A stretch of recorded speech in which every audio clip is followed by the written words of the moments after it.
Ma usun, et me kõik oleme ühel nõul, et üks populaarsemaid põrandakatte materjale kodudes, olgu nad siis korterid või eramajad, on kindlasti parkett.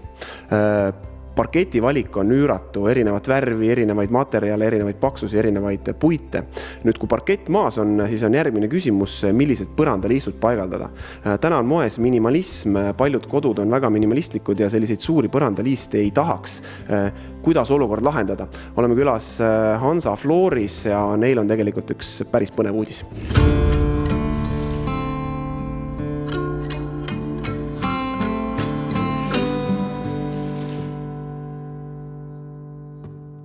Ja teil on tootevalikus selline toode nimega miniliist, mis mõnes mõttes nagu ütleb juba ära, millega tegu võiks olla, aga kirjelda natuke pikemalt lahti. Tegu on hästi minimalistliku liistulahendusega. Taustast nii palju, et mitmed aastad, kui klient ei soovinud üldse põrandaliistu saada, siis tal oli ainuke variant oli panna parketi ja seina vahel oli liimimass. Siis täna on sellele leitud selline klambriga liistulahendus ehk miniliist.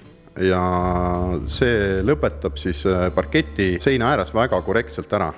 Selleks, et ilma liistuta lahendust varasemalt siis liimimassiga lõpetada, pidid parketi lõikama väga sirgelt, nõudis see väga ekstra lisatööd, siis täna miniliistuga on see tunduvalt lihtsustatud ja tulemus on tunduvalt korrektsem.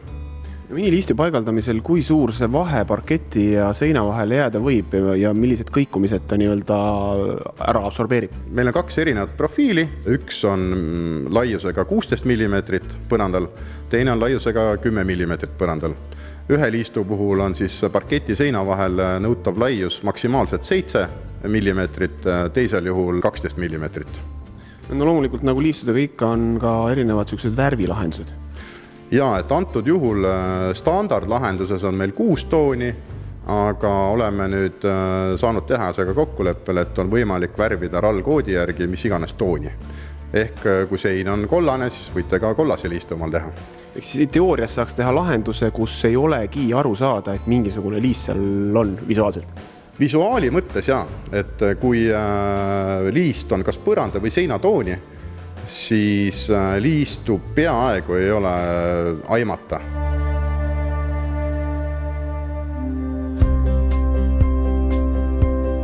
Põrandaliistudega on alati üksjagu tegemist just paigaldamise seisukohalt. Sõltub sellest, et mis materjalist on sein, kas sinna jäävad naelad kinni, kas sinna tuleb kruvid panna, kas tuleb mingite klambritega panna. Palju erinevaid lahendusi, kuivõrd lihtne või keeruline selle peidetud liistu või nähtamatu liistu nii-öelda paigaldus on? Miniliistu paigaldus iseenesest väga lihtne. Klamberühendus, ainuke mis on vaja lõigata nurgad paika. Ülejäänud paigaldus ise on väga lihtne. Iga 30 sentimeetri tagant alumiiniumliistu hoiab siis paigal klamber ja siis 2 liistu ülemineku kohta tuleb ka klamber panna, siis on üleminekud nähtamatud.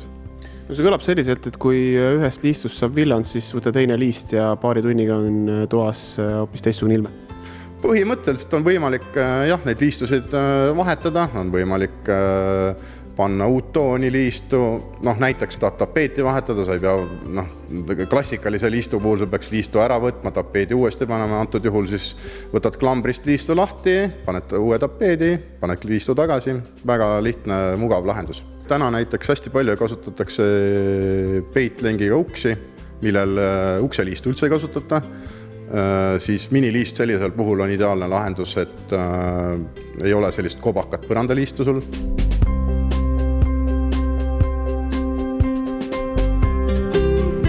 No liistuvalik on teil hea, kaasa arvatud miniliistud, aga tegelikult salongis ringi käies toodete valik on teil ülilai, millega Hansa Floor üleüldiselt kliente teenindab? Tinglikult võib jagada siis suures plaanis 3. Meie tootevaliku on parkett, põrandalauad, põrandaliistud ja siis igasugused tarvikud, et liimid, mürasummutusplaadid paigaldame ka vastavalt kliendi soovile oma siis materjale. See miniliist on tõesti muljet avaldavalt minimalistlik, nii et need kodud, kes tahavad hoida pildi puhtana, võimalikult erinevate detailide vabana, siis ma ütleks ideaalne lahendus.